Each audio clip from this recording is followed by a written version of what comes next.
hurrying of Ludovic. Anne Shirley was curled up on the window seat of Theodora Dix's sitting room one Saturday evening, looking dreamily afar at some fair starland beyond the hills of sunset. Anne was visiting for a fortnight of her vacation at Echo Lodge, where Mr. and Mrs. Stephen Irving were spending the summer, and she often ran over to the old Dix homestead to chat for a while with Theodora. They had had their chat out on this particular evening, and Anne was giving herself over to the delight of building an air castle. She leaned her shapely head, with its braided coronet of dark red hair, against the window casing, and her grey eyes were like the moonlight gleam of shadowy pools. Then she saw Ludovic Speed coming down the lane. He was yet far from the house, for the Dix lane was a long one, but Ludovic could be recognized as far as he could be seen. No one else in Middle Grafton had such a tall, gently stooping, placidly moving figure. In every kink and turn of it there was an individuality all Ludovic's own. Anne roused herself from her dreams, thinking it would only be tactful to take her departure. Ludovic was courting Theodora. Everyone in Grafton knew that, or, if anyone were in ignorance of the fact, it was not because he had not had time to find out. Ludovic had been coming down that lane to see Theodora in the same ruminating, unhastening fashion for 15 years. When Anne, who was slim and girlish and romantic, rose to go, Theodora, who was plump and middle-aged and practical, said, with a twinkle in her eye, "There isn't any hurry, child. Sit down and have your call out. You've seen Ludovic coming down the lane, and I suppose you think you'll be a crowd. But you won't. Ludovic rather likes a third person around, and so do I. It spurs up the conversation, as it were. When a man has been coming to see you straight along, twice a week for 15 years, you get rather talked out by spells." Theodora never pretended to bashfulness where Ludovic was concerned. She was not at all shy of referring to him and his dilatory courtship. Indeed, it seemed to amuse her. Anne sat down again, and together they watched Ludovic coming down the lane, gazing calmly about him at the lush clover fields and the blue loops of the river winding in and out of the misty valley below. Anne looked at Theodora's placid, finely moulded face and tried to imagine what she herself would feel like if she were sitting there waiting for an elderly lover who had, seemingly, taken so long to make up his mind. But even Anne's imagination failed her for this. Anyway, she thought impatiently, if I wanted him, I think I'd find some way of hurrying him up. Ludovic Speed! Was there ever such a misfit of a name? Such a name, for such a man, is a delusion and a snare. Presently Ludovic got to the house, but stood so long on the doorstep in a brown study, gazing into the tangled green boskage of the cherry orchard, that Theodora finally went and opened the door before he knocked. As she brought him into the sitting room, she made a comical grimace at Anne over his shoulder. Ludovic smiled pleasantly at Anne. He liked her. She was the only young girl he knew, for he generally avoided young girls. They made him feel awkward and out of place. But Anne did not affect him in this fashion. She had a way of getting on with all sorts of people, and although they had not known her very long, both Ludovic and Theodora looked upon her as an old friend. Ludovic was tall and somewhat ungainly, but his unhesitating placidity gave him the appearance of a dignity that did not otherwise pertain to him. He had a drooping, silky, brown moustache, and a little, curly tuft of imperial, a fashion which was regarded as eccentric in Grafton, where men had clean-shaven chins or went full-bearded. His eyes were dreamy and pleasant, with a touch of melancholy in their blue depths. He sat down in the big, bulgy old armchair that had belonged to Theodora's father. Ludovic always sat there, and Anne declared that the chair had come to look like him. The conversation soon grew animated enough. Ludovic was a good talker when he had somebody to draw him out. He was well read, and frequently surprised Anne by his shrewd comments on men and matters out in the world, of which only the faint echoes reached Deland River. He had also a liking for religious arguments with Theodora, who did not care much for politics or the making of history, but was avid of doctrines, and read everything pertaining thereto. When the conversation drifted into an eddy of friendly wrangling between Ludovic and Theodora over Christian Science, Anne understood that her usefulness was ended for the time being, and that she would not be missed. "It's star time and good night time," she said, and went away quietly. But she had to stop and laugh when she was well out of sight of the house. In a green meadow bestarred with the white and gold of daisies, a wind, odour-freighted, blew daintily across it.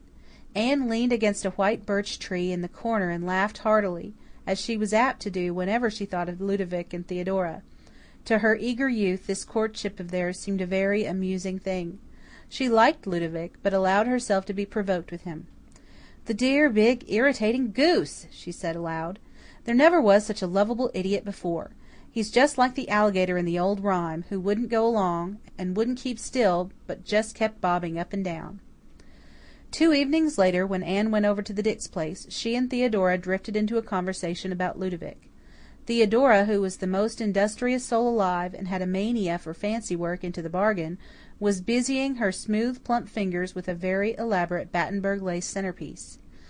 Anne was lying back in a little rocker, with her slim hands folded in her lap, watching Theodora. She realized that Theodora was very handsome, in a stately, Juno-like fashion of firm white flesh, large, clearly chiselled outlines, and great, cowy brown eyes. When Theodora was not smiling, she looked very imposing. Anne thought it likely that Ludovic held her in awe. "Did you and Ludovic talk about Christian Science all Saturday evening?" she asked. Theodora overflowed into a smile. "Yes, and we even quarrelled over it. At least I did. Ludovic wouldn't quarrel with anyone. You have to fight air when you spar with him. I hate to square up to a person who won't hit back." "Theodora," said Anne coaxingly, "I am going to be curious and impertinent. You can snub me if you like. Why don't you and Ludovic get married?" Theodora laughed comfortably.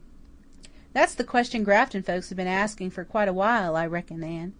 Well, I'd have no objection to marrying Ludovic. That's frank enough for you, isn't it? But it's not easy to marry a man unless he asks you, and Ludovic has never asked me." "Is he too shy?" persisted Anne. Since Theodora was in the mood, she meant to sift this puzzling affair to the bottom. Theodora dropped her work and looked meditatively out over the green slopes of the summer world. "No, I don't think it is that. Ludovic isn't shy. It's just his way, the Speed way. The Speeds are all dreadfully deliberate. They spend years thinking over a thing before they make up their minds to do it. Sometimes they get so much in the habit of thinking about it that they never get over it, like old Alder Speed, who was always talking of going to England to see his brother, but never went, though there was no earthly reason why he shouldn't. They're not lazy, you know, but they love to take their time." "And Ludovic is just an aggravated case of Speedism," suggested Anne. "Exactly. He never hurried in his life. Why, he has been thinking for the last 6 years of getting his house painted. He talks it over with me every little while, and picks out the colour, and there the matter stays. He's fond of me, and he means to ask me to have him sometime. The only question is, will the time ever come?" "Why don't you hurry him up?" asked Anne impatiently. Theodora went back to her stitches with another laugh. "If Ludovic could be hurried up, I'm not the one to do it. I'm too shy. It sounds ridiculous to hear a woman of my age and inches say that, but it is true. Of course, I know it's the only way any Speed ever did make out to get married. For instance, there's a cousin of mine married to Ludovic's brother. I don't say she proposed to him out and out, but mind you, Anne, it wasn't far from it. I couldn't do anything like that. I did try once. When I realized that I was getting sere and mellow, and all the girls of my generation were going off on either hand, I tried to give Ludovic a hint. But it stuck in my throat, and I don't mind. If I don't change Dix to Speed until I take the initiative, it will be Dix to the end of life. Ludovic doesn't realize that we're growing old, you know. He thinks we are giddy young folks yet, with plenty of time before us. That's the Speed failing. They never find out they're alive until they're dead." "You're fond of Ludovic, aren't you?" asked Anne, detecting a note of real bitterness among Theodora's paradoxes. "Laws, yes," said Theodora candidly. She did not think it worth while to blush over so settled a fact. "I think the world and all of Ludovic, and he certainly does need somebody to look after him. He's neglected. He looks frayed. You can see that for yourself. That old aunt of his looks after his house in some fashion, but she doesn't look after him. And he's coming now to the age when a man needs to be looked after and coddled a bit. I'm lonesome here, and Ludovic is lonesome up there, and it does seem ridiculous, doesn't it? I don't wonder that we're the standing joke of Grafton. Goodness knows, I laugh at it enough myself. I've sometimes thought that if Ludovic could be made jealous it might spur him along. But I never could flirt, and there's nobody to flirt with if I could. Everybody hereabouts looks upon me as Ludovic's property, and nobody would dream of interfering with him." "Theodora," cried Anne, "I have a plan." "Now, what are you going to do?" exclaimed Theodora. Anne told her. At first Theodora laughed and protested. In the end she yielded somewhat doubtfully, overborne by Anne's enthusiasm. "Well, try it then," she said resignedly. "If Ludovic gets mad and leaves me, I'll be worse off than ever. But nothing venture, nothing win. And there is a fighting chance, I suppose. Besides, I must admit I'm tired of his dilly-dallying." Anne went back to Echo Lodge, tingling with delight in her plot. She hunted up Arnold Sherman and told him what was required of him. Arnold Sherman listened and laughed. He was an elderly widower, an intimate friend of Stephen Irving, and had come down to spend part of the summer with him and his wife in Prince Edward Island. He was handsome in a mature style, and he had a dash of mischief in him still, so that he entered readily enough into Anne's plan. It amused him to think of hurrying Ludovic Speed, and he knew that Theodora Dix could be depended on to do her part. The comedy would not be dull, whatever its outcome. The curtain rose on the first act after prayer meeting on the next Thursday night. It was bright moonlight when the people came out of church, and everybody saw it plainly. Arnold Sherman stood upon the steps close to the door, and Ludovic Speed leaned up against a corner of the graveyard fence, as he had done for years. The boys said he had worn the paint off that particular place. Ludovic knew of no reason why he should paste himself up against the church door. Theodora would come out as usual, and he would join her as she went past the corner. This was what happened. Theodora came down the steps, her stately figure outlined in its darkness against the gush of lamplight from the porch. Arnold Sherman asked her if he might see her home. Theodora took his arm calmly, and together they swept past the stupefied Ludovic, who stood helplessly gazing after them as if unable to believe his eyes. For a few moments he stood there limply. Then he started down the road after his fickle lady and her new admirer. The boys and irresponsible young men crowded after, expecting some excitement, but they were disappointed. Ludovic strode on until he overtook Theodora and Arnold Sherman, and then fell meekly in behind them. Theodora hardly enjoyed her walk home, although Arnold Sherman laid himself out to be especially entertaining. Her heart yearned after Ludovic, whose shuffling footsteps she heard behind her. She feared that she had been very cruel, but she was in for it now. She steeled herself by the reflection that it was all for his own good, and she talked to Arnold Sherman as if he were the one man in the world. Poor, deserted Ludovic, following humbly behind, heard her, and if Theodora had known how bitter the cup she was holding to his lips really was, she would never have been resolute enough to present it, no matter for what ultimate good. When she and Arnold turned in at her gate, Ludovic had to stop. Theodora looked over her shoulder and saw him standing still on the road. His forlorn figure haunted her thoughts all night. If Anne had not run over the next day and bolstered up her convictions, she might have spoiled everything by prematurely relenting. Ludovic, meanwhile, stood still on the road, quite oblivious to the hoots and comments of the vastly amused small boy contingent, until Theodora and his rival disappeared from his view under the firs in the hollow of her lane. Then he turned about and went home, not with his usual leisurely amble, but with a perturbed stride which proclaimed his inward disquiet. He felt bewildered. If the world had come suddenly to an end, or if the lazy, meandering Grafton River had turned about and flowed uphill, Ludovic could not have been more astonished. For 15 years he had walked home from meetings with Theodora, and now this elderly stranger, with all the glamour of the States hanging about him, had coolly walked off with her under Ludovic's very nose. Worse! Most unkindest cut of all! Theodora had gone with him willingly, nay, she had evidently enjoyed his company. Ludovic felt the stirrings of a righteous anger in his easy-going soul. When he reached the end of his lane, he paused at his gate and looked at his house, set back from the lane in a crescent of birches. Even in the moonlight, its weather-worn aspect was plainly visible. He thought of the palatial residence rumour ascribed to Arnold Sherman in Boston, and stroked his chin nervously with his sunburnt fingers. Then he doubled up his fist and struck it smartly on the gate-post. "Theodora needn't think she is going to jilt me in this fashion, after keeping company with me for 15 years," he said. "I'll have something to say to it, Arnold Sherman or no Arnold Sherman. The impudence of the puppy!" The next morning Ludovic drove to Carmody and engaged Joshua Pye to come and paint his house, and that evening, although he was not due till Saturday night, he went down to see Theodora. Arnold Sherman was there before him, and was actually sitting in Ludovic's own prescriptive chair.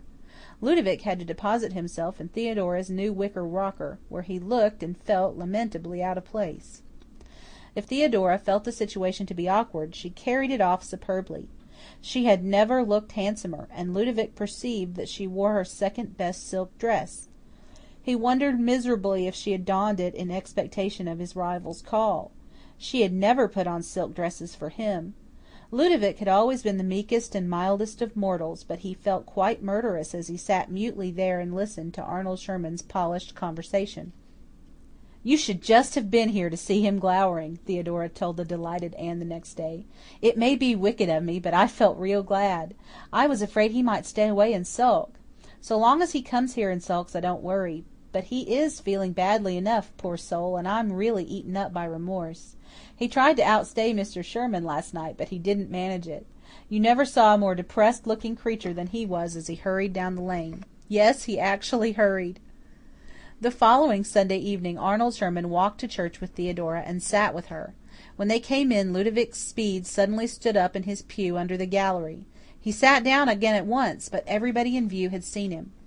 And that night folks in all the length and breadth of Grafton River discussed the dramatic occurrence with keen enjoyment. "Yes, he jumped right up as if he was pulled on his feet, while the minister was reading the chapter," said his cousin, Lorella Speed, who had been in church, to her sister, who had not. "His face was as white as a sheet, and his eyes were just glaring out of his head. I never felt so thrilled, I declare. I almost expected him to fly at them then and there. But he just gave a sort of gasp and sat down again. I don't know whether Theodora Dix saw him or not. She looked as cool and unconcerned as you please." Theodora had not seen Ludovic, but if she looked cool and unconcerned, her appearance belied her, for she felt miserably flustered. She could not prevent Arnold Sherman coming to church with her, but it seemed to her like going too far. People did not go to church and sit together in Grafton unless they were the next thing to being engaged. What if this filled Ludovic with the narcotic of despair instead of waking him up? She sat through the service in misery and heard not one word of the sermon. But Ludovic's spectacular performances were not yet over. The Speeds might be hard to get started, but once they were started their momentum was irresistible. When Theodora and Mr. Sherman came out, Ludovic was waiting on the steps. He stood up straight and stern, with his head thrown back and his shoulders squared. There was open defiance in the look he cast on his rival, and masterfulness in the mere touch of the hand he laid on Theodora's arm. "May I see you home, Miss Dix?" his tone said, "I'm going to see you home, whether or no." Theodora, with a deprecating look at Arnold Sherman, took his arm, and Ludovic marched her across the green amid a silence which the very horses tied to the storm fence seemed to share. For Ludovic 'twas a crowded hour of glorious life. Anne walked all the way over from Avonlea the next day to hear the news. Theodora smiled consciously.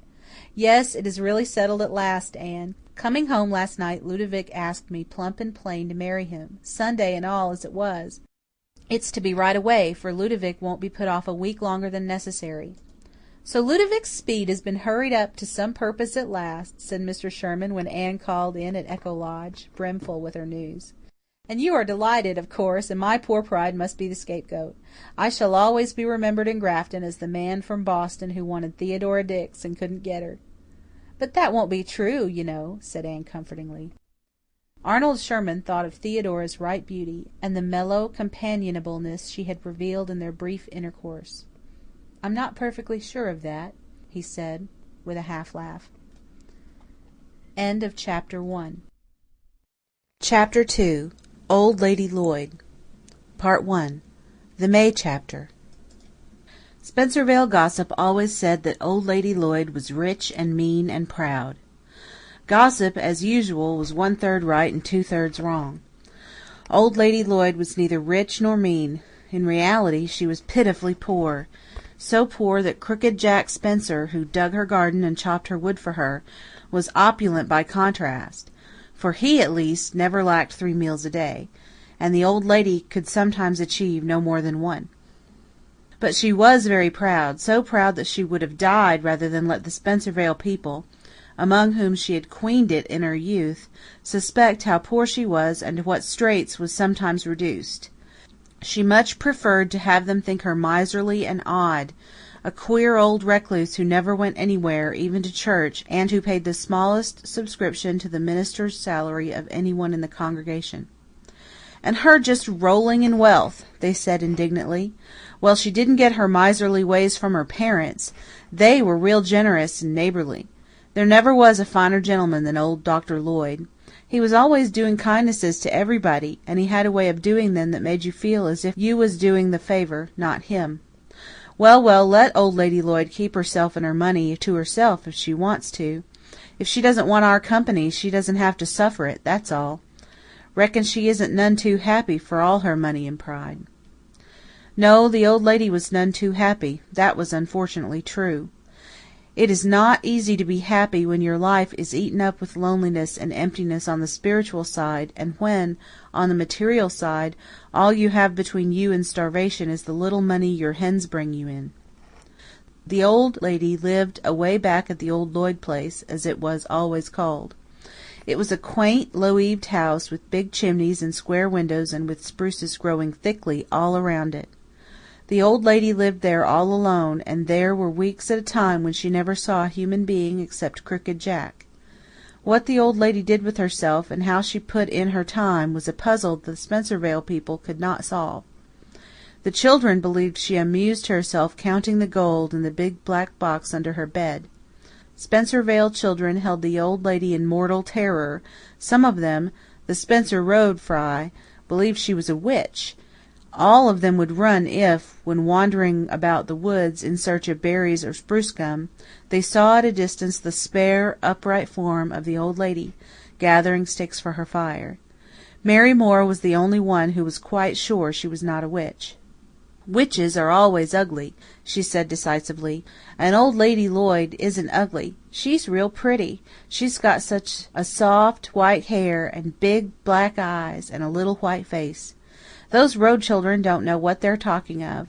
Mother says they're a very ignorant crowd."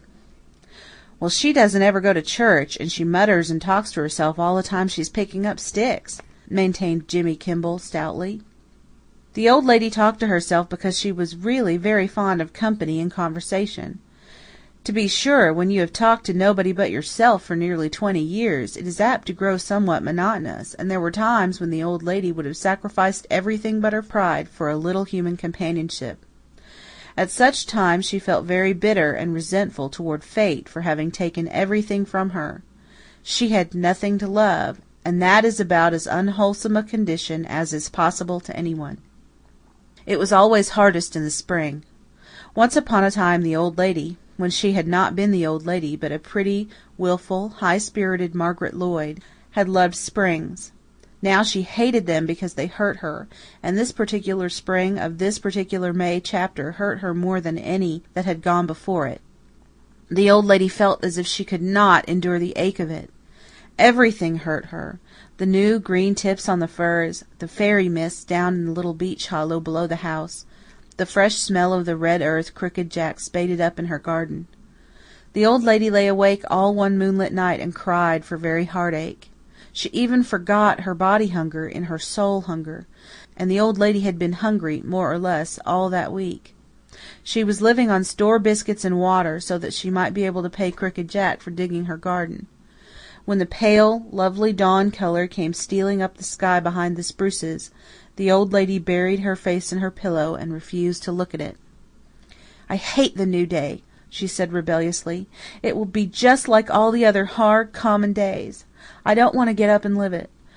And oh, to think that long ago I reached out my hands joyfully to every new day, as to a friend who was bringing me good tidings. I loved the mornings then. Sunny or gray, they were as delightful as an unread book. And now I hate them, hate them, hate them." But the old lady got up, nevertheless, for she knew Crooked Jack would be coming early to finish the garden.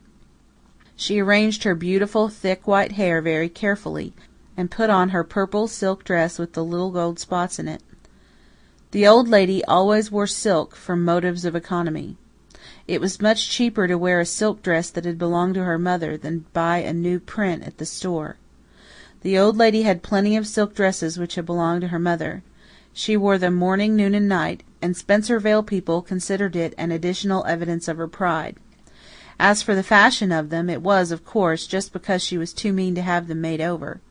They did not dream that the old lady never put on one of the silk dresses without agonizing over its unfashionableness, and that even the eyes of Crooked Jack cast on her antique flounces and overskirts was almost more than her feminine vanity could endure. In spite of the fact that the old lady had not welcomed the new day, its beauty charmed her when she went out for a walk after her dinner, or rather after her midday biscuit. It was so fresh, so sweet, so virgin, and the spruce woods around the old Lloyd place were athrill with busy spring doings, and all sprinkled through with young lights and shadows. Some of their delight found its way into the old lady's bitter heart as she wandered through them, and when she came out at the little plank bridge over the brook down under the beeches, she felt almost gentle and tender once more. There was one big beech there in particular which the old lady loved for reasons best known to herself, a great tall beech with a trunk like the shaft of a grey marble column, and a leafy spread of branches over the still golden-brown pool made beneath it by the brook. It had been a young sapling in the days that were haloed by the vanished glory of the old lady's life.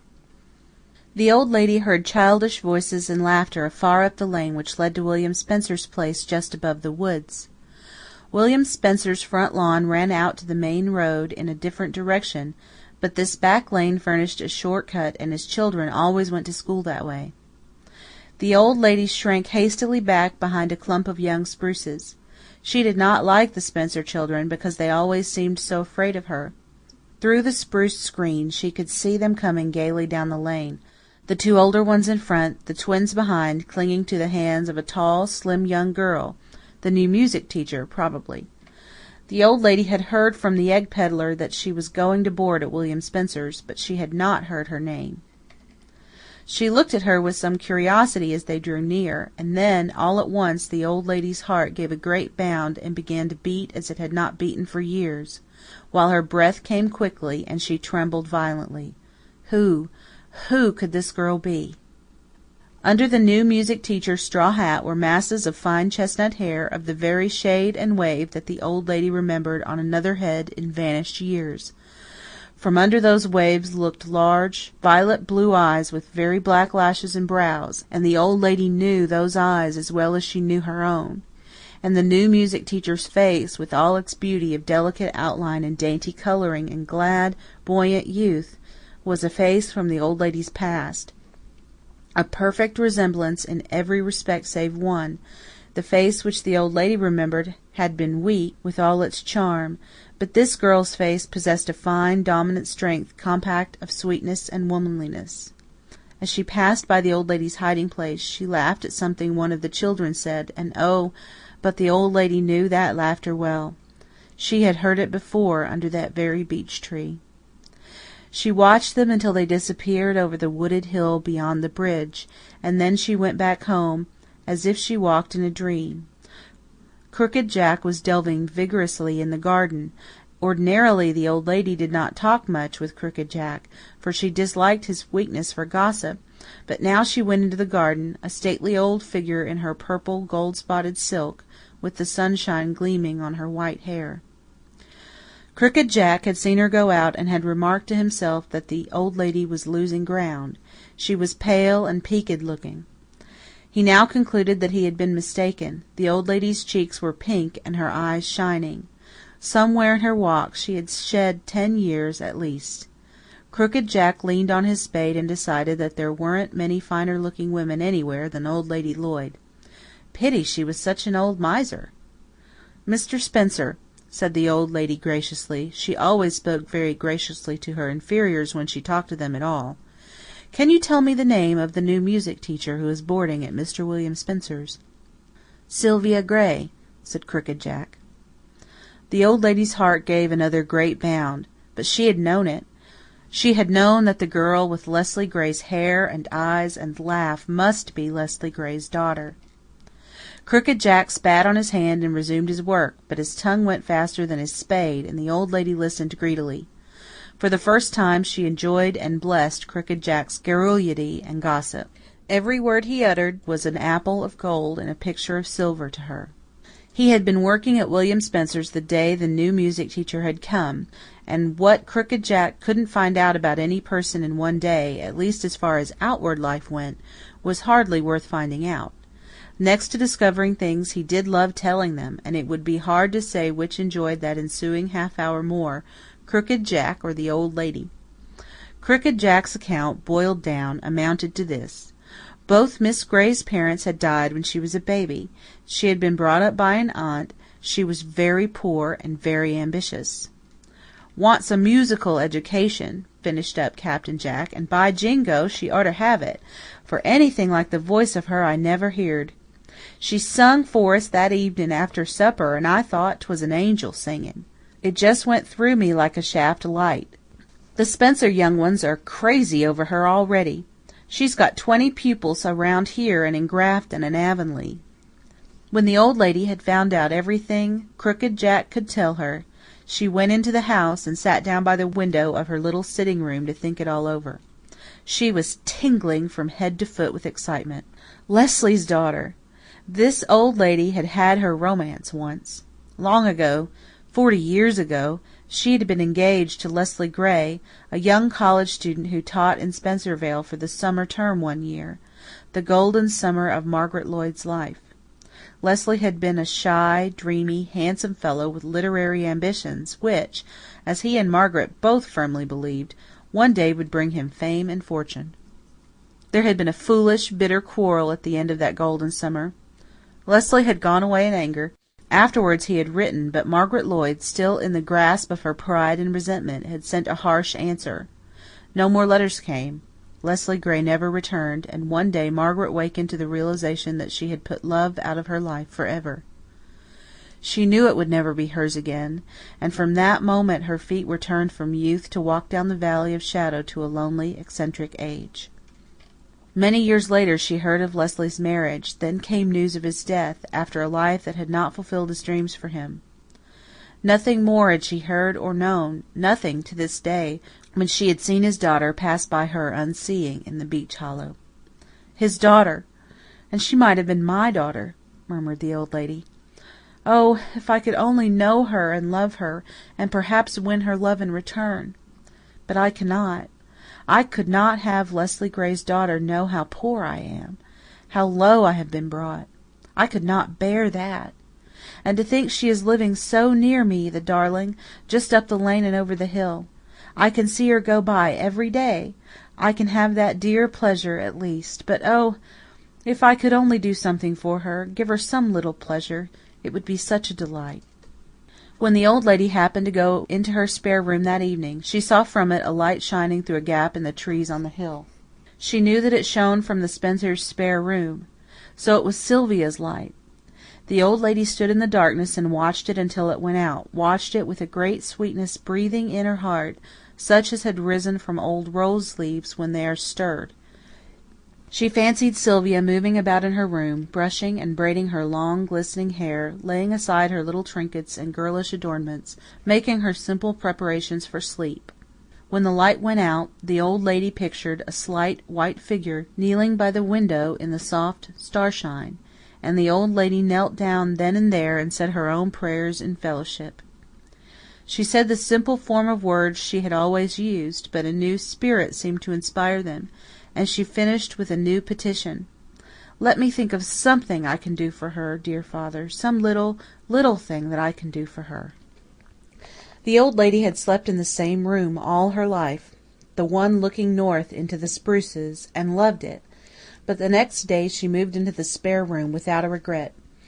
It was to be her room after this. She must be where she could see Sylvia's light. She put the bed where she could lie in it and look at that earth star which had suddenly shone across the twilight shadows of her heart. She felt very happy.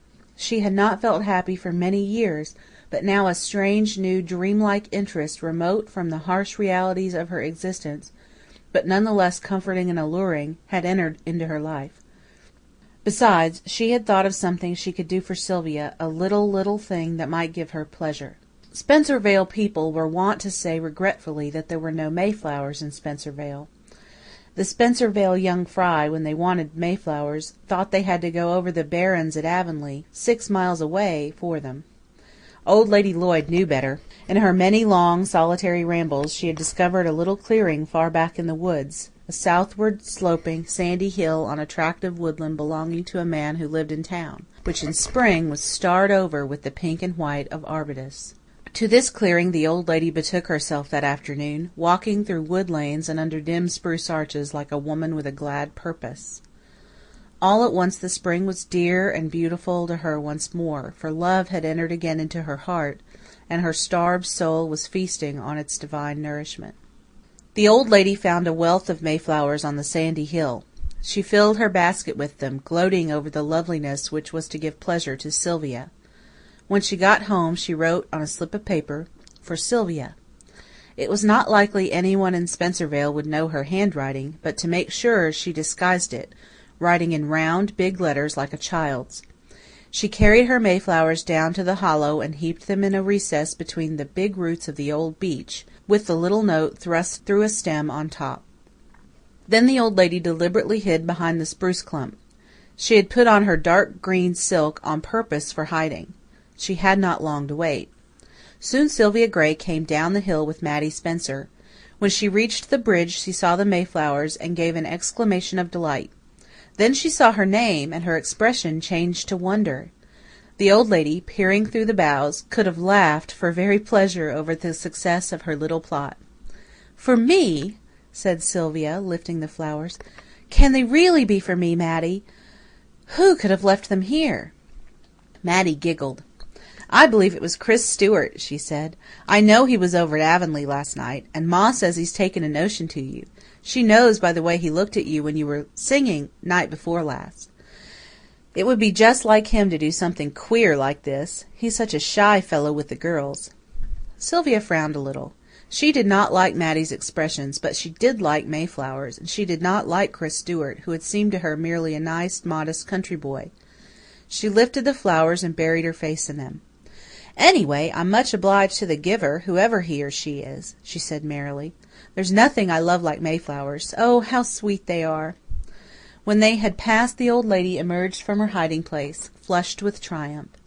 It did not vex her that Sylvia should think Chris Stewart had given her the flowers. Nay, it was all the better, since she would be the less likely to suspect the real donor.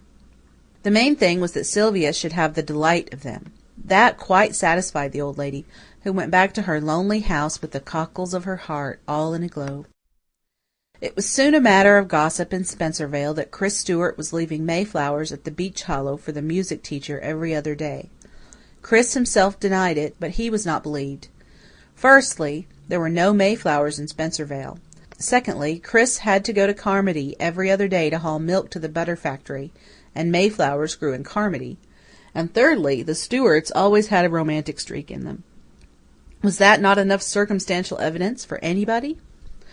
As for Sylvia, she did not mind if Chris had a boyish admiration for her and expressed it thus delicately.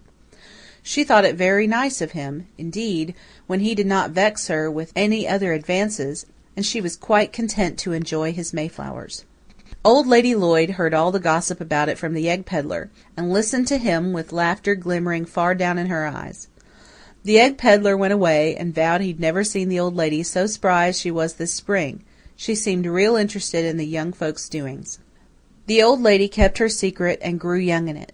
She walked back to the Mayflower Hill as long as the mayflowers lasted, and she always hid in the spruces to see Sylvia Gray go by. Every day she loved her more, and yearned after her more deeply. All the long repressed tendernesses of her nature overflowed to this girl who was unconscious of it. She was proud of Sylvia's grace and beauty, and sweetness of voice and laughter. She began to like the Spencer children because they worshipped Sylvia. She envied Mrs. Spencer because the latter could minister to Sylvia's needs. Even the egg pedlar seemed a delightful person because he brought news of Sylvia, her social popularity, her professional success, the love and admiration she had won already. The old lady never dreamed of revealing herself to Sylvia.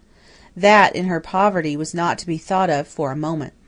It would have been very sweet to know her, sweet to have her come to the old house, sweet to talk to her, to enter into her life. But it might not be. The old lady's pride was still far stronger than her love. It was the one thing she had never sacrificed, and never, or so she believed, could sacrifice. Section 2. The June Chapter. There were no mayflowers in June, but now the old lady's garden was full of blossoms, and every morning Sylvia found a bouquet of them by the beech. The perfumed ivory of white narcissus, the flame of tulips, the fairy branches of bleeding heart, the pink and snow of little, thorny, single, sweet-breathed early roses. The old lady had no fear of discovery, for the flowers that grew in her garden grew in every other Spencervale garden as well, including the Stewart garden. Chris Stewart, when he was teased about the music teacher, merely smiled and held his peace. Chris knew perfectly well who was the real giver of those flowers. He had made it his business to find out when the Mayflower gossip started. But since it was evident Old Lady Lloyd did not wish it to be known, Chris told no one. Chris had always liked Old Lady Lloyd ever since the day, 10 years before, when she had found him crying in the woods with a cut foot, and had taken him into her house and bathed and bound the wound and given him 10 cents to buy candy at the store. The old lady went without supper that night because of it, but Chris never knew that. The old lady thought it a most beautiful June. She no longer hated the new days. On the contrary, she welcomed them. "Every day is an uncommon day now," she said jubilantly to herself, for did not almost every day bring her a glimpse of Sylvia? Even on rainy days the old lady gallantly braved rheumatism to hide behind her clump of dripping spruces and watch Sylvia pass.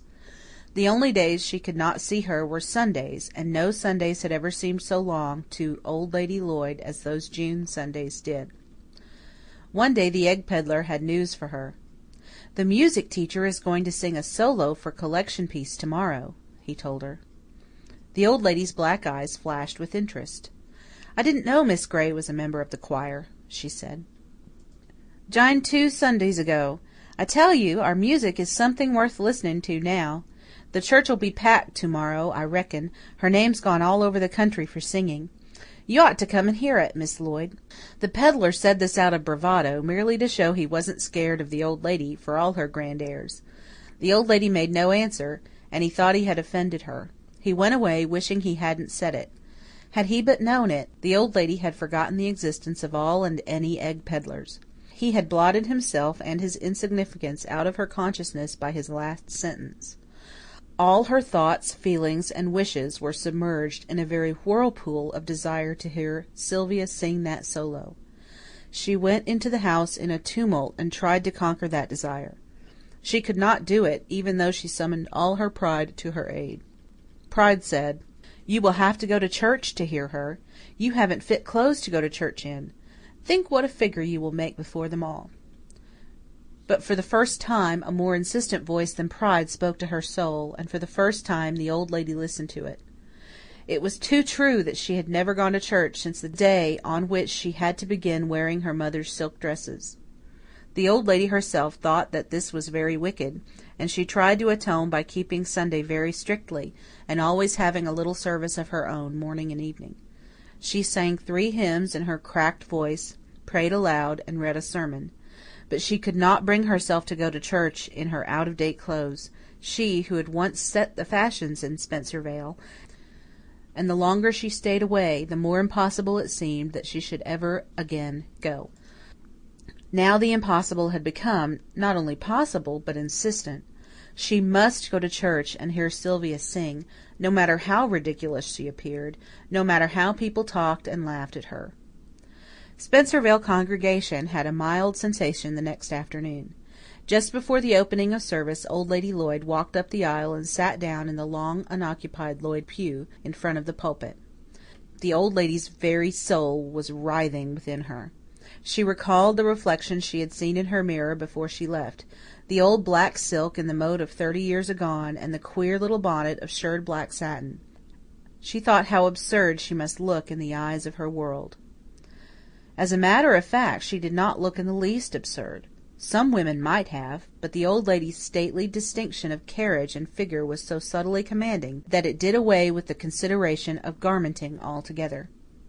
The old lady did not know this, but she did know that Mrs. Kimball, the storekeeper's wife, presently rustled into the next pew in the very latest fashion of fabric and mode.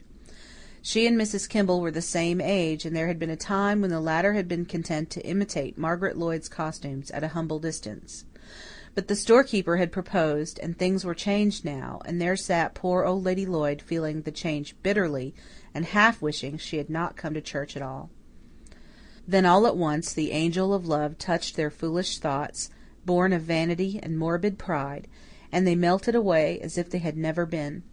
Sylvia Gray had come into the choir, and was sitting just where the afternoon sunshine fell over her beautiful hair like a halo. The old lady looked at her in a rapture of satisfied longing, and thenceforth the service was a blessing to her, as anything is blessed which comes through the medium of unselfish love, whether human or divine. Nay, are they not one and the same, differing in degree only, not in kind? The old lady had never had such a good, satisfying look at Sylvia before. All her former glimpses had been stolen and fleeting.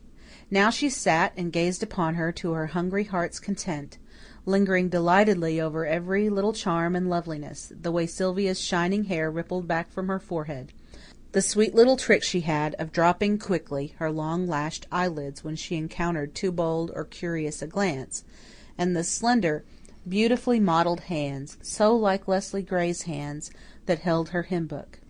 She was dressed very plainly in a black skirt and a white shirt-waist, but none of the other girls in the choir, with all their fine feathers, could hold a candle to her, as the egg pedlar said to his wife going home from church.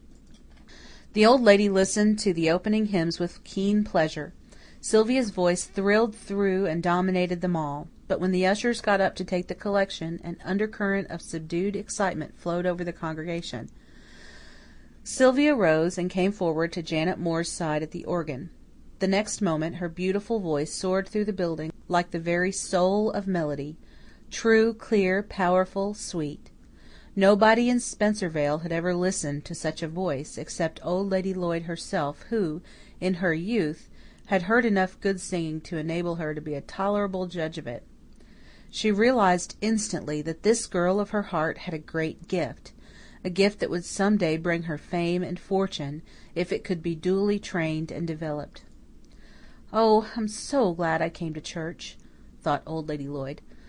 When the solo was ended, the old lady's conscience compelled her to drag her eyes and thoughts from Sylvia and fasten them on the minister, who had been flattering himself all through the opening portion of the service that Old Lady Lloyd had come to church on his account. He was newly settled, having been in charge of the Spencervale congregation only a few months. He was a clever little fellow, and he honestly thought it was the fame of his preaching that had brought Old Lady Lloyd out to church. When the service was over, all the old lady's neighbours came to speak to her, with kindly smile and handshake. They thought they ought to encourage her, now that she had made a start in the right direction. The old lady liked their cordiality, and liked it none the less because she detected in it the same unconscious respect and deference she had been wont to receive in the old days, a respect and deference which her personality compelled from all who approached her. The old lady was surprised to find that she could command it still, in defiance of unfashionable bonnet and ancient attire. Janet Moore and Sylvia Gray walked home from church together. "Did you see Old Lady Lloyd out today?" asked Janet. "I was amazed when she walked in. She has never been to church in my recollection. What a quaint old figure she is! She's very rich, you know, but she wears her mother's old clothes and never gets a new thing. Some people think she is mean, but," concluded Janet charitably, "I believe it is simply eccentricity." "I felt that was Miss Lloyd as soon as I saw her, although I had never seen her before," said Sylvia dreamily. "I have been wishing to see her, for a certain reason. She has a very striking face. I should like to meet her, to know her." "I don't think it's likely you ever will," said Janet carelessly. "She doesn't like young people, and she never goes anywhere. I don't think I'd like to know her. I'd be afraid of her. She has such stately ways and such strange, piercing eyes." "I shouldn't be afraid of her," said Sylvia to herself, as she turned into the Spencer lane. "But I don't expect I'll ever become acquainted with her. If she knew who I am, I suppose she would dislike me. I suppose she never suspects that I am Leslie Gray's daughter." The minister, thinking it well to strike while the iron was hot, went up to call on Old Lady Lloyd the very next afternoon. He went in fear and trembling, for he had heard things about Old Lady Lloyd. But she made herself so agreeable in her high-bred fashion that he was delighted, and told his wife when he went home that Spencervale people didn't understand Miss Lloyd. This was perfectly true, but it is by no means certain that the minister understood her either. He made only one mistake in tact, but as the old lady did not snub him for it, he never knew he made it. When he was leaving, he said, "I hope we shall see you at church next Sunday, Miss Lloyd." "Indeed you will," said the old lady, emphatically. Part 3. The July Chapter. The first day of July, Sylvia found a little birch-bark boat full of strawberries at the beech in the hollow. They were the earliest of the season. The old lady had found them in one of her secret haunts. They would have been a toothsome addition to the old lady's slender bill of fare, but she never thought of eating them. She got far more pleasure out of the thought of Sylvia's enjoying them for her tea. Thereafter the strawberries alternated with the flowers as long as they lasted, and then came blueberries and raspberries. The blueberries grew far away, and the old lady had many a tramp after them. Sometimes her bones ached at night because of it, but what cared the old lady for that?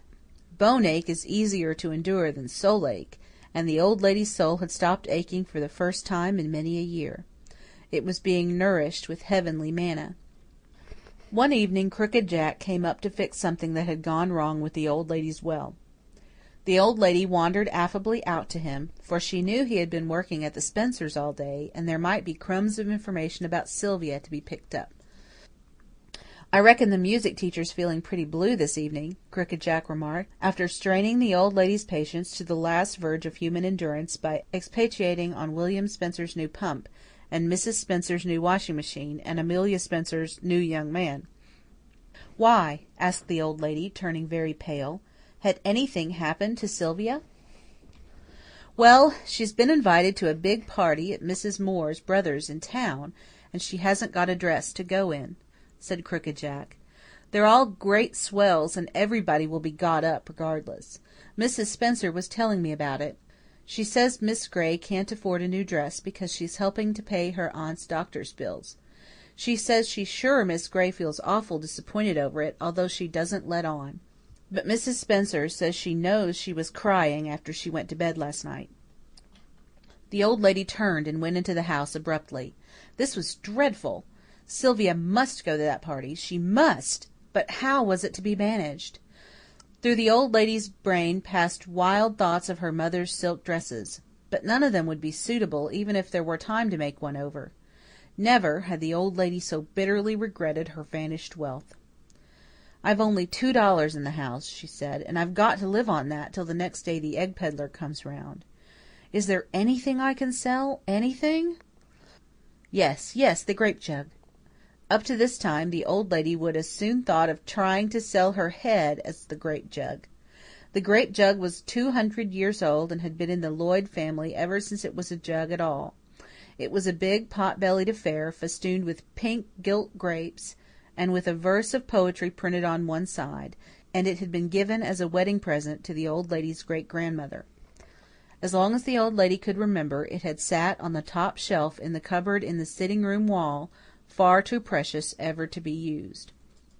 2 years before, a woman who collected old china had explored Spencervale, and getting word of the grape jug, had boldly invaded the old Lloyd place and offered to buy it. She never, to her dying day, forgot the reception the old lady gave her, but, being wise in her day and generation, she left her card, saying that if Miss Lloyd ever changed her mind about selling the jug, she would find that she, the aforesaid collector, had not changed hers about buying it. People who make a hobby of heirloom china must meekly overlook snubs, and this particular person had never seen anything she coveted so much as that grape jug. The old lady had torn the card to pieces, but she remembered the name and address. She went to the cupboard and took down the beloved jug. "I never thought to part with it," she said wistfully, "but Sylvia must have a dress, and there was no other way. And after all, when I'm gone, who would there be to have it? Strangers would get it then. It might as well go to them now. I'll have to go to town tomorrow morning, for there's no time to lose if the party is Friday night. I haven't been to town for 10 years. I dread the thought of going, more than parting with the jug. But for Sylvia's sake—" It was all over Spencervale by the next morning that old Lady Lloyd had gone to town, carrying a carefully guarded box. Everybody wondered why she went. Most people supposed she had become too frightened to keep her money in a black box below her bed, when there had been 2 burglaries over at Carmody, and had taken it to the bank. The old lady sought out the address of the china collector, trembling with fear that she might be dead or gone. But the collector was there, very much alive, and as keenly anxious to possess the grape jug as ever. The old lady, pallid with the pain of her trampled pride, sold the grape jug and went away, believing that her great-grandmother must have turned over in her grave at the moment of the transaction. Old Lady Lloyd felt like a traitor to her traditions. But she went unflinchingly to a big store, and, guided by that special Providence which looks after simple-minded old souls in their dangerous excursions into the world, found a sympathetic clerk who knew just what she wanted and got it for her. The old lady selected a very dainty muslin gown, with gloves and slippers in keeping, and she ordered it sent at once, expressage paid, to Miss Sylvia Gray, in care of William Spencer, Spencervale. Then she paid down the money, the whole price of the jug, minus $1.50 for railroad fare, with a grand, careless air, and departed. As she marched erectly down the aisle of the store, she encountered a sleek, portly, prosperous man coming in. As their eyes met, the man started, and his bland face flushed crimson. He lifted his hat and bowed confusedly. But the old lady looked through him as if he wasn't there, and passed on, with not a sign of recognition about her. He took one step after her, then stopped and turned away, with a rather disagreeable smile and a shrug of his shoulders. Nobody would have guessed, as the old lady swept out, how her heart was seething with abhorrence and scorn. She would not have had the courage to come to town, even for Sylvia's sake, if she had thought she would meet Andrew Cameron. The mere sight of him opened up anew a sealed fountain of bitterness in her soul, but the thought of Sylvia somehow stemmed the torrent, and presently the old lady was smiling rather triumphantly, thinking rightly that she had come off best in that unwelcome encounter. She, at any rate, had not faltered and coloured and lost her presence of mind. It is little wonder he did, thought the old lady vindictively. It pleased her that Andrew Cameron should lose before her the front of adamant he presented to the world. He was her cousin, and the only living creature old Lady Lloyd hated, and she hated and despised him with all the intensity of her intense nature. She and hers had sustained grievous wrong at his hands, and the old lady was convinced that she would rather die than take any notice of his existence. Presently she resolutely put Andrew Cameron out of her mind. It was desecration to think of him and Sylvia together. When she laid her weary hand on her pillow that night, she was so happy that even the thought of the vacant shelf in the room below, where the grape jug had always been, gave her only a momentary pang. It's sweet to sacrifice for one we love. It's sweet to have someone to sacrifice for, thought the old lady. Desire grows by what it feeds on. The old lady thought she was content, but Friday evening came and found her in a perfect fever to see Sylvia in her party dress. It was not enough to fancy her in it. Nothing would do the old lady but seeing her. "And I shall see her," said the old lady resolutely, looking out from her window at Sylvia's light gleaming through the firs. She wrapped herself in a dark shawl and crept out, slipping down to the hollow and up the wood lane. It was a misty moonlight night, and a wind, fragrant with the aroma of clover fields, blew down the lane to meet her. "I wish I could take your perfume, the soul of you, and pour it into her life," said the old lady aloud to that wind. Sylvia Gray was standing in her room, ready for the party. Before her stood Mrs. Spencer and Amelia Spencer and all the little Spencer girls in an admiring semicircle. There was another spectator. Outside, under the lilac bush, old Lady Lloyd was standing. She could see Sylvia plainly, in her dainty dress with the pale pink roses old Lady Lloyd had left at the beech that day for her in her hair. Pink as they were not so pink as her cheeks, and her eyes shone like stars. Amelia Spencer put up her hand to push back a rose that had fallen a little out of place, and the old lady envied her fiercely. "That dress couldn't have fitted better if it had been made for you," said Mrs. Spencer admiringly. "Ain't she lovely, Amelia? Who could have sent it?" "Oh, I feel sure that Mrs. Moore was the fairy godmother," said Sylvia. "There is nobody else who would. It was dear of her. She knew I wished so much to go to the party with Janet. I wish Auntie could see me now."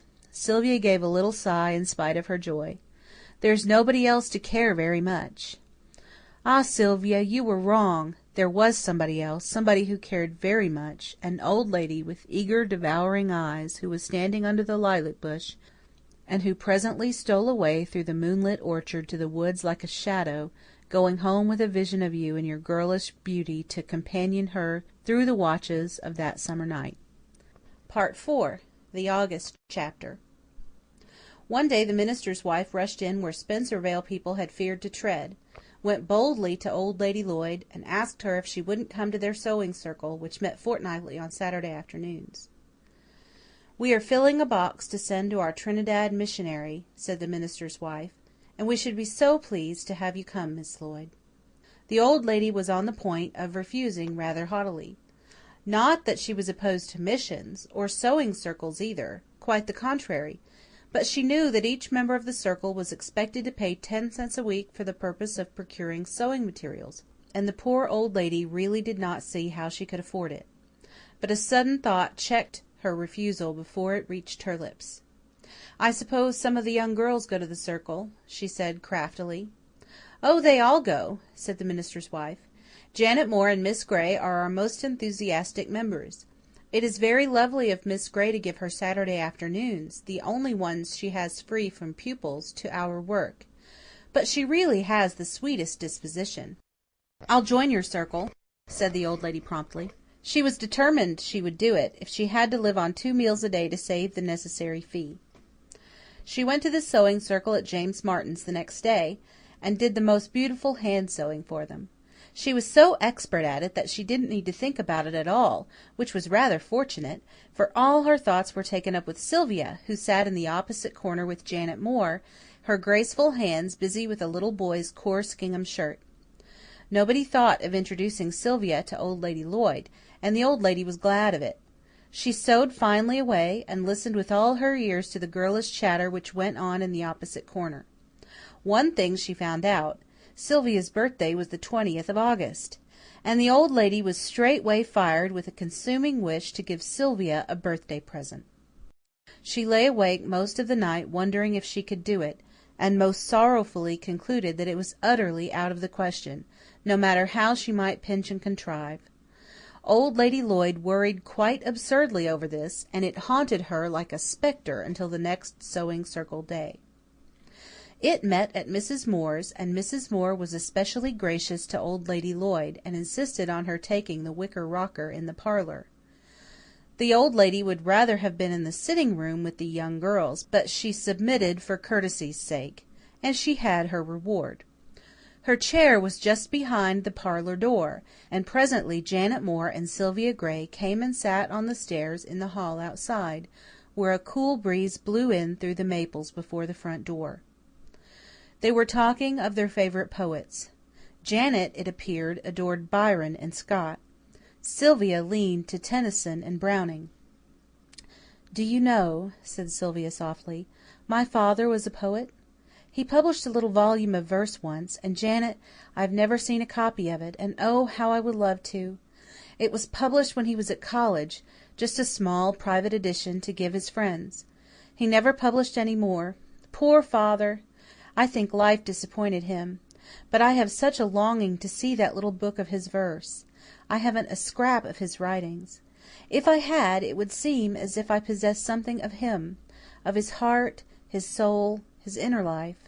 He would be something more than a mere name to me." "Didn't he have a copy of his own? Didn't your mother have one?" asked Janet. "Mother hadn't.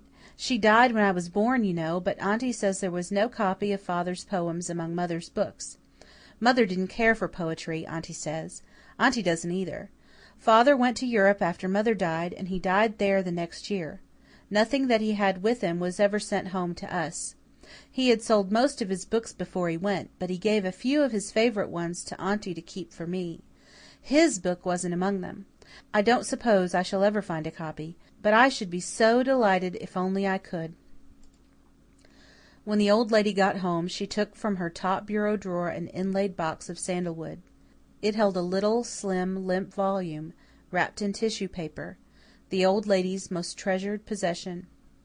On the fly leaf was written, "To Margaret, with the author's love." The old lady turned the yellow leaves with trembling fingers and, through eyes brimming with tears, read the verses, although she had known them all by heart for years. She meant to give the book to Sylvia for a birthday present. one of the most precious gifts ever given, if the value of gifts is gauged by the measure of self-sacrifice involved. In that little book was immortal love, old laughter, old tears, old beauty which had bloomed like a rose years ago, holding still its sweetness, like old rose leaves. She removed the telltale fly-leaf, and late on the night before Sylvia's birthday, the old lady crept, under cover of the darkness, through byways and across fields, as if bent on some nefarious expedition, to the little Spencervale store where the post office was kept. She slipped the thin parcel through the slit in the door, and then stole home again, feeling a strange sense of loss and loneliness. It was as if she had given away the last link between herself and her youth. But she did not regret it. It would give Sylvia pleasure, and that had come to be the overmastering passion of the old lady's heart. The next night the light in Sylvia's room burned very late, and the old lady watched it triumphantly, knowing the meaning of it. Sylvia was reading her father's poems, and the old lady in her darkness read them too, murmuring the lines over and over to herself. After all, giving away the book had not mattered so very much. She had the soul of it still, and the fly-leaf with the name, in Leslie's writing, by which nobody ever called her now. The old lady was sitting on the Marshall sofa the next sewing circle afternoon when Sylvia Gray came and sat down beside her.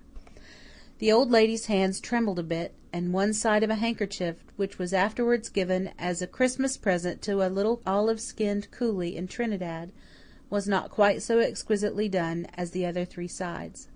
Sylvia at first talked of the circle, and Mrs. Marshall's dahlias, and the old lady was in the seventh heaven of delight, though she took care not to show it, and was even a little more stately and finely mannered than usual.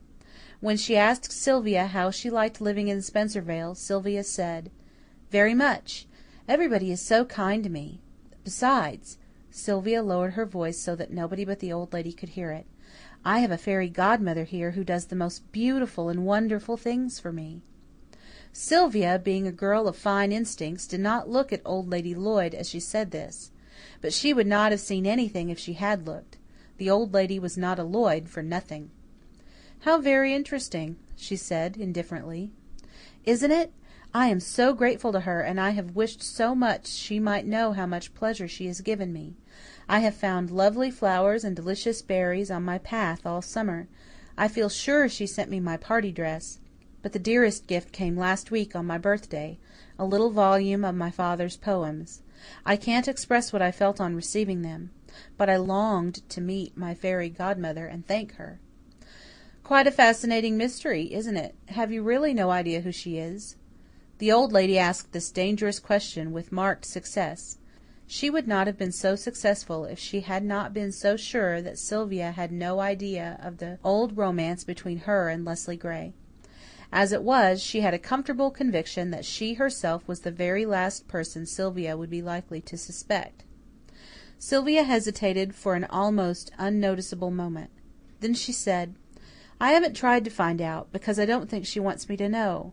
At first, of course, in the matter of the flowers and dress, I did try to solve the mystery, but since I received the book I became convinced that it was my fairy godmother who was doing it all, and I have respected her wish for concealment and always shall. Perhaps some day she will reveal herself to me. I hope so, at least." "I wouldn't hope it," said the old lady discouragingly. "Fairy godmothers, at least in all the fairy tales I ever read, are somewhat apt to be queer, crotchety people, much more agreeable when wrapped up in mystery than when met face to face." "I'm convinced that mine is the very opposite, and that the better I became acquainted with her, the more charming a personage I should find her," said Sylvia gaily. Mrs. Marshall came up at this juncture and entreated Miss Gray to sing for them. Miss Gray consenting sweetly, the old lady was left alone and was rather glad of it. She enjoyed her conversation with Sylvia much more in thinking it over after she got home than while it was taking place. When an old lady has a guilty conscience, it is apt to make her nervous and distract her thoughts from immediate pleasure. She wondered a little uneasily if Sylvia really did suspect her. Then she concluded that it was out of the question. Who would suspect a mean, unsociable old lady who had no friends, and who gave only 5 cents to the sewing circle when every one else gave 10 or 15, to be a fairy godmother, the donor of beautiful party dresses, and the recipient of gifts from romantic, aspiring young poets. Part 5. The September Chapter. In September the old lady looked back on the summer and owned to herself that it had been a strangely happy one, with Sundays and sewing circle days standing out like golden punctuation marks in a poem of life. She felt like an utterly different woman, and other people thought her different also. The sewing circle women found her so pleasant, and even friendly, that they began to think they had misjudged her, and that perhaps it was eccentricity after all, and not meanness, which accounted for her peculiar mode of living. Sylvia Gray always came and talked to her on circle afternoons now, and the old lady treasured every word she said in her heart, and repeated them over and over to her lonely self in the watches of the night. Sylvia never talked of herself or her plans unless asked about them, and the old lady's self-consciousness prevented her from asking any personal questions, so their conversation kept to the surface of things, and it was not from Sylvia, but from the minister's wife, that the old lady finally discovered what her darling's dearest ambition was. The minister's wife had dropped in at the old Lloyd place one evening late in September, when a chilly wind was blowing up from the northeast and moaning about the eaves of the house, as if the burden of its lay were, "Harvest is ended and summer is gone." The old lady had been listening to it as she plaited a little basket of sweet grass for Sylvia. She had walked all the way to Avonlea sandhills for it the day before, and she was very tired. And her heart was sad. This summer, which had so enriched her life, was almost over, and she knew that Sylvia Gray talked of leaving Spencervale at the end of October. The old lady's heart felt like very lead within her at the thought, and she almost welcomed the advent of the minister's wife as a distraction, although she was desperately afraid that the minister's wife had called to ask for a subscription for the new vestry carpet, and the old lady simply could not afford to give 1 cent. But the minister's wife had merely dropped in on her way home from the Spencers, and she did not make any embarrassing requests. Instead, she talked about Sylvia Gray, and her words fell on the old lady's ears like separate pearl notes of unutterably sweet music. The minister's wife had nothing but praise for Sylvia. She was so sweet and beautiful and winning. "And with such a voice," said the minister's wife enthusiastically, adding with a sigh, "It's such a shame she can't have it properly trained. She would certainly become a great singer, competent critics have told her so. But she is so poor she doesn't think she can ever possibly manage it, unless she can get one of the Cameron scholarships, as they are called. And she has very little hope of that, although the professor of music who taught her has sent her name in." "What are the Cameron scholarships?" asked the old lady. "Well, I suppose you have heard of Andrew Cameron, the millionaire?" said the minister's wife, serenely unconscious that she was causing the very bones of the old lady's family skeleton to jangle in their closet. Into the old lady's white face came a sudden faint stain of colour, as if a rough hand had struck her cheek. "Yes, I've heard of him," she said. "Well, it seems that he had a daughter who was a very beautiful girl and whom he idolized. She had a fine voice, and he was going to send her abroad to have it trained. And she died. It nearly broke his heart, I understand. But ever since, he sends one young girl away to Europe every year for a thorough musical education under the best teachers, in memory of his daughter. He has sent 9 or 10 already, but I fear there isn't much chance for Sylvia Gray, and she doesn't think there is herself." "Why not?" asked the old lady spiritedly. "I am sure that there can be few voices equal to Miss Gray's." "Very true. But you see these so-called scholarships are private affairs, dependent solely on the whim and choice of Andrew Cameron himself. Of course, when a girl has friends who use their influence with him, he will often send her on their recommendation. They say he sent a girl last year who hadn't much of a voice at all, just because her father had been an old business crony of his. But Sylvia doesn't know any one at all who would, to use a slang term, have any pull with Andrew Cameron, and she is not acquainted with him herself. Well, I must be going. We'll see you at the manse on Saturday, I hope, Miss Lloyd. The circle meets there, you know." "Yes, I know," said the old lady absently. When the minister's wife had gone, she dropped her sweet-grass basket and sat for a long, long time with her hands lying idly in her lap, and her big black eyes staring unseeingly at the wall before her. Old Lady Lloyd, so pitifully poor that she had to eat 6 crackers the less a week to pay her fee to the sewing circle, knew that it was in her power, hers, to send Leslie Gray's daughter to Europe for her musical education. If she chose to use her pull with Andrew Cameron, if she went to him and asked him to send Sylvia Gray abroad the next year, she had no doubt whatever that it would be done. It all lay with her, if she could so far crush and conquer her pride as to stoop to ask a favour of the man who had wronged her and hers so bitterly. Years ago her father, acting under the advice and urgency of Andrew Cameron, had invested all his little fortune in an enterprise that had turned out a failure. Abraham Lloyd lost every dollar he possessed, and his family were reduced to utter poverty. Andrew Cameron might have been forgiven for a mistake, but there was a strong suspicion, amounting to almost certainty, that he had been guilty of something far worse than a mistake in regard to his uncle's investment. Nothing could be legally proved, but it was certain that Andrew Cameron, already noted for his sharp practices, emerged with improved finances from an entanglement that had ruined many better men, and old Dr. Lloyd had died broken-hearted, believing that his nephew had deliberately victimized him. Andrew Cameron had not quite done this. He had meant well enough by his uncle at first, and what he had finally done he tried to justify to himself by the doctrine that a man must look out for number one. Margaret Lloyd made no such excuses for him. She held him responsible, not only for her lost fortune, but for her father's death, and never forgave him for it. When Abraham Lloyd had died, Andrew Cameron, perhaps pricked by his conscience, had come to her sleekly and smoothly to offer her financial aid. He would see, he told her, that she never suffered want. Margaret Lloyd flung his offer back in his face after a fashion that left nothing to be desired in the way of plain speaking. She would die, she told him passionately, before she would accept a penny or favour from him. He had preserved an unbroken show of good temper, expressed his heartfelt regret that she should cherish such an unjust opinion of him, and had left her with an oily assurance that he would always be her friend, and would always be delighted to render her any assistance in his power whenever she should choose to ask for it. The old lady had lived for 20 years in the firm conviction that she would die in the poorhouse, as, indeed, seemed not unlikely, before she would ask a favour of Andrew Cameron. And so, in truth, she would have, had it been for herself. But for Sylvia! Could she so far humble herself for Sylvia's sake? The question was not easily or speedily settled, as had been the case in the matters of the grape jug and the book of poems. For a whole week the old lady fought her pride and bitterness. Sometimes, in the hours of sleepless night, when all human resentments and rancours seemed petty and contemptible, she thought she had conquered it. But in the daytime, with the picture of her father looking down at her from the wall, and the rustle of her unfashionable dresses, worn because of Andrew Cameron's double-dealing, in her ears, it got the better of her again. But the old lady's love for Sylvia had grown so deep and tender that no other feelings could endure finally against it.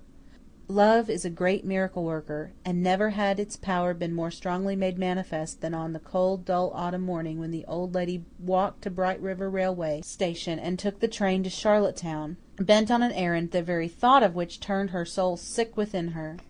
The station master who sold her ticket thought old Lady Lloyd looked uncommonly white and peaked, as if she hadn't slept a wink or eaten a bite for a week, he told his wife at dinner time. I guess there's something wrong with her business affairs. This is the second time she's gone to town this summer. When the old lady reached the town, she ate her slender little lunch and then walked out to the suburb where the Cameron factories and warehouses were. It was a long walk for her, but she could not afford to drive. She felt very tired when she was shown into the shining, luxurious office where Andrew Cameron sat at his desk. After the first startled glance of surprise, he came forward beamingly, with outstretched hand. "Why, Cousin Margaret, this is a pleasant surprise. Sit down, allow me. This is a much more comfortable chair. Did you come in this morning? And how is everybody out in Spencervale?" The old lady had flushed at his first words. To hear the name by which her father and mother and lover had called her on Andrew Cameron's lips seemed like profanation. But she told herself the time was past for squeamishness.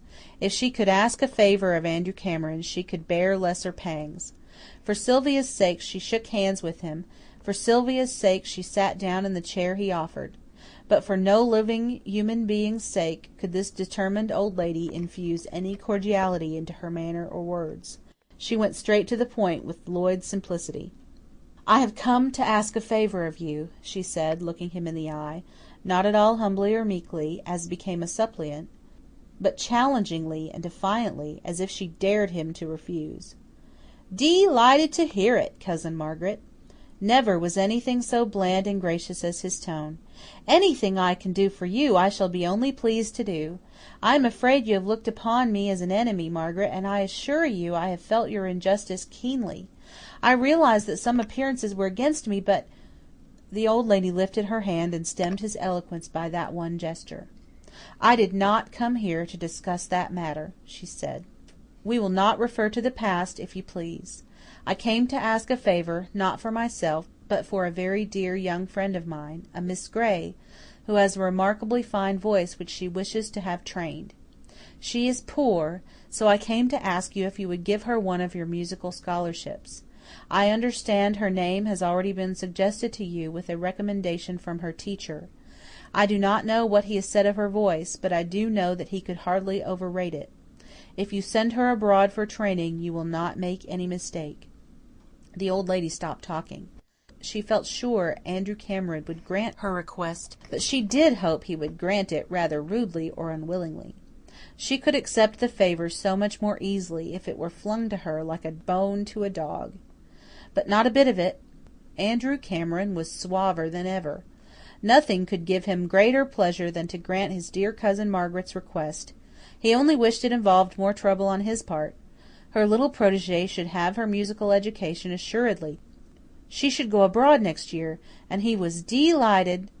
"Thank you," said the old lady, cutting him short again.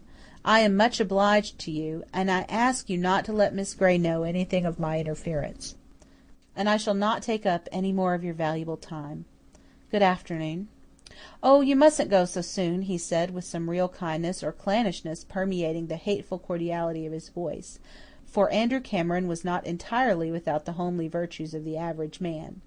He had been a good husband and father, he had once been very fond of his cousin Margaret, and he was really very sorry that circumstances had compelled him to act as he had done in that old affair of her father's investment.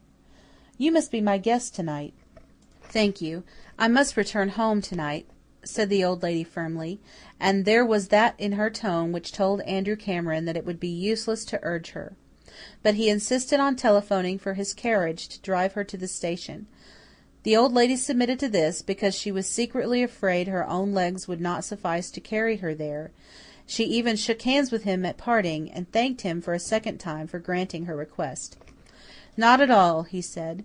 "Please try to think a little more kindly of me, Cousin Margaret." When the old lady reached the station she found, to her dismay, that her train had just gone and that she would have to wait 2 hours for the evening one. She went into the waiting room and sat down. She was very tired. All the excitement that had sustained her was gone, and she felt weak and old. She had nothing to eat, having expected to get home in time for tea. The waiting room was chilly, and she shivered in her thin old silk mantilla. Her head ached, and her heart likewise. She had won Sylvia's desire for her, but Sylvia would go out of her life, and the old lady did not see how she was to go on living after that. Yet she sat there unflinchingly for 2 hours, an upright, indomitable old figure, silently fighting her losing battle with the forces of physical and mental pain, while happy people came and went, and laughed and talked before her. At 8 o'clock the old lady got off the train at Bright River Station, and slipped off unnoticed into the darkness of the wet night. She had 2 miles to walk, and a cold rain was falling. Soon the old lady was wet to the skin and chilled to the marrow. She felt as if she were walking in a bad dream. Blind instinct alone guided her over the last mile and up the lane to her own house. As she fumbled at the door, she realized that a burning heat had suddenly taken the place of her chilliness. She stumbled in over her threshold and closed the door. Part 6. The October Chapter. On the second morning after Old Lady Lloyd's journey to town, Sylvia Gray was walking blithely down the wood lane. It was a beautiful autumn morning, clear and crisp and sunny. The frosted ferns, drenched and battered with the rain of yesterday, gave out a delicious fragrance. Here and there in the woods a maple waved a gay crimson banner, or a branch of birch showed pale golden against the dark, unchanging spruces. The air was very pure and exhilarating. Sylvia walked with a joyous lightness of step and uplift of brow. At the beech in the hollow she paused for an expectant moment, but there was nothing among the grey old roots for her. She was just turning away when little Teddy Kimball, who lived next door to the manse, came running down the slope from the direction of the old Lloyd place. Teddy's freckled face was very pale.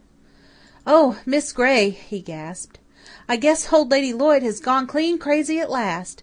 The minister's wife asked me to run up to the old lady with a message about the sewing circle, and I knocked and knocked, and nobody came, so I thought I'd just step in and leave the letter on the table. But when I opened the door I heard an awful queer laugh in the sitting room, and next minute the old lady came to the sitting room door. Oh, Miss Gray, she looked awful. Her face was red and her eyes awful wild, and she was muttering and talking to herself and laughing like mad. I was so scared I just turned and run." Sylvia, without stopping for reflection, caught Teddy's hand and ran up the slope. It did not occur to her to be frightened, although she thought with Teddy that the poor, lonely, eccentric old lady had really gone out of her mind at last. The old lady was sitting on the kitchen sofa when Sylvia entered. Teddy, too frightened to go in, lurked on the step outside. The old lady still wore the damp black silk dress in which she had walked from the station. Her face was flushed, her eyes wild, her voice hoarse, but she knew Sylvia and cowered down.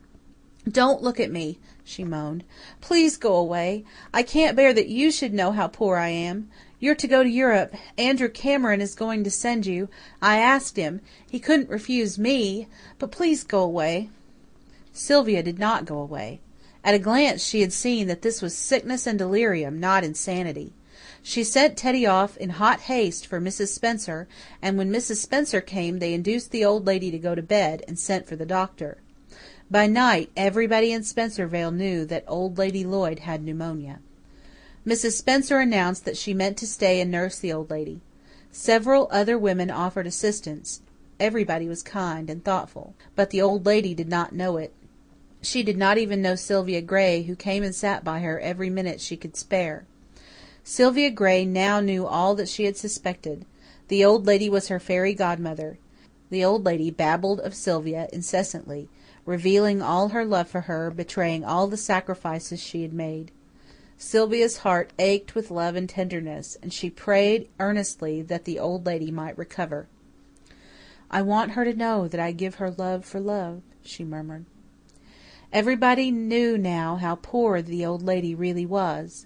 She let slip all the jealously guarded secrets of her existence, except her old love for Leslie Gray. Even in delirium something sealed her lips as to that. But all else came out, her anguish over her unfashionable attire, her pitiful makeshifts and contrivances, her humiliation over wearing unfashionable dresses and paying only 5 cents where every other sewing circle member paid 10. The kindly women who waited on her listened to her with tear-filled eyes and repented of their harsh judgments in the past. "But who would have thought it?" said Mrs. Spencer to the minister's wife. "Nobody ever dreamed that her father had lost all his money, though folks supposed he had lost some in that old affair of the silver mine out west. It's shocking to think of the way she has lived all these years, often with not enough to eat, and going to bed in winter days to save fuel. Though I suppose if we had known we couldn't have done much for her, she's so desperate proud. But if she lives, and will let us help her, things'll be different after this. Crooked Jack says he'll never forgive himself for taking pay for the few little jobs he did for her. He says if she'll only let him, he'll do everything she wants done for her after this for nothing. Ain't it strange what a fancy she's took to Miss Gray? Think of her doing all those things for her all summer, and selling the grape jug and all. Well, the old lady certainly isn't mean, but nobody made a mistake in calling her queer. It all does seem desperate pitiful. Miss Gray's taking it awful hard. She seems to think about as much of the old lady as the old lady thinks of her. She's so worked up she don't even seem to care about going to Europe next year. She's really going. She's had word from Andrew Cameron. I'm awful glad, for there never was a sweeter girl in the world, but she says it will cost too much if the old lady's life is to pay for it. Andrew Cameron heard of the old lady's illness and came out to Spencervale himself.